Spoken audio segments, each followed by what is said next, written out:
Hello and welcome to today's video. Today I'm talking about a particular kind of nib grind. It is the Architect nib. I've been wanting to make this video for a while and I've been kind of pondering the angle to take on it. And so what I decided to do is I'm just going to talk about the nib, show a couple of demonstrations of things, and talk about why this particular style of nib as a left-handed writer is kind of one of my favorites. So I have my Just Turnings Force Awakens pen here, and I've put I bought an Osprey Pens number 6 size Architect ground nib that comes with like a Yovo nib housing, so that fits this particular custom pen model. And I want to talk about, I'm going to do a couple of like writing samples and things like that as to why this particular nib is interesting to me. So what is an Architect grind nib? I'll start with that. So basically, if you're looking at a regular nib, and I'll do drawn demonstrations of these and then show drawings of them. If you're looking at a regular nib, like face down, if you will, like, you know, looking down on the nib, the nib tipping is a circle. If you're looking at it from the side, as when it like is writing, it is a circle. So what you're getting is you're getting a round line on the surface of the paper. If you're looking at a regular stub nib from the top, you get that kind of thing, right? And that's what the surface it makes on the paper. And when you're looking at it on the side, that's the surface it makes on the paper. It's just a, you know, and that's what gives, and I have one here, a regular stub nib. This is just a Yovo 1.1 millimeter stub nib. That's what gives that the wide downstrokes and the thin cross strokes. And then I'll show you a standard round nib, and this is my Cypress nib on another Just Turnings fountain pen. But because this is round tipping, the line across and the line, well, the line down and the line across are going to be fairly uniform, depending on how well that nib is ground and all of that kind of stuff. Those are two sort of standard shapes. But an Architect nib, what you find is, looking down on the nib, it looks sort of almost round, but like kind of, you know, sharper, if you will. And then when you look at it on the paper, what you actually get is you get something more like that. So that is how you're making your, you know, your contact with the page. And obviously these are all exaggerated, but just to give you the idea. So your downstrokes are relatively thin in comparison to your cross strokes. So it's the reverse of the stub nib or a standard italic nib.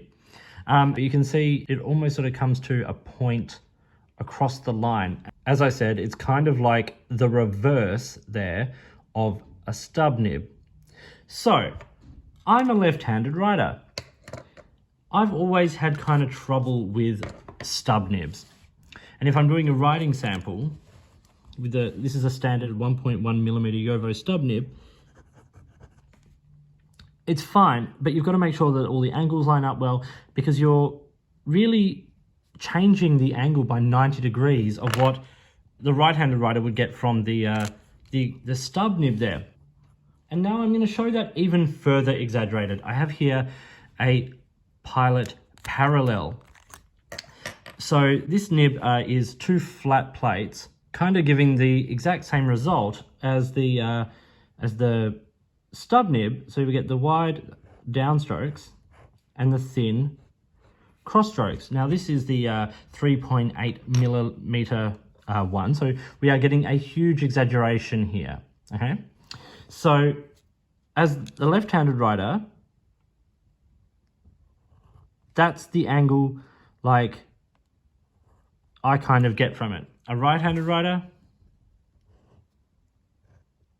it gets that kind of angle. So you can see it's at a right, you can see there, I'm not sure if that came up on the camera, that there is a sort of a right angle here, a 90-degree angle between the angle of the pen on the page. And so we get a different shape in the writing, writing with these nibs, because all of our strokes kind of go across the width of the line.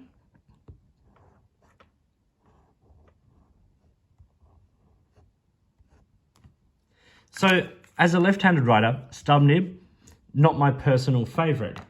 Whereas I have here an exaggeration of a I've just dipped it, of a Architect nib. This is a random nib I think I got off like eBay or AliExpress at some point. As if I do the downstroke and then the upstroke there, that's the kind of line shape we get. And the right-handed writer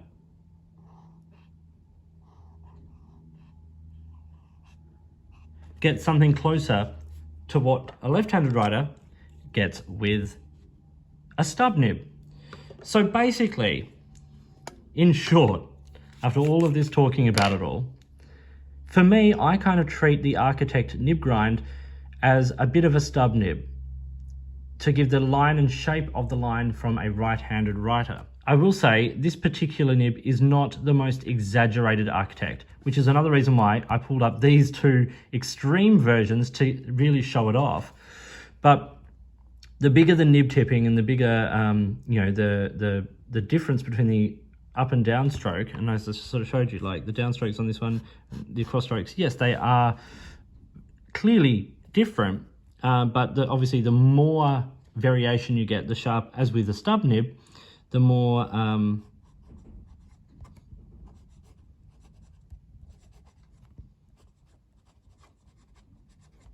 exaggerated some of those, that line variation. If you look at the T there, you see like how the push through stroke of the up stroke of the T, that one there is narrower, that stroke there is narrower than this stroke here, simply because you're pushing down across the wide section of the nib and up through the thin section, and that's going to be exaggerated, you know, by the angle at which you hold the pen, by the quality and size of the grind. But the Architect nib, a super interesting nib, great for right-handers with block writing, I will say that. But as I said, what I enjoy about it is, as a left-handed writer, it just gives my writing just a tiny little bit of flair that I don't always get from a stub nib.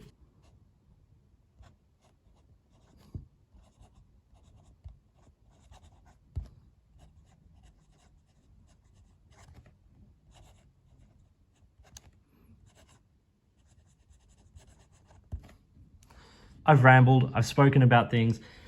I just wanted to say why I enjoy this, and I hope that the demonstration has given some indication as to what and why. So thank you for watching. Please like and subscribe, hit the notifications button, all that kind of stuff. And if you've got feelings about these nibs, I would love to hear them in the comments below. So thank you for watching, and until next time, I'll talk to you soon.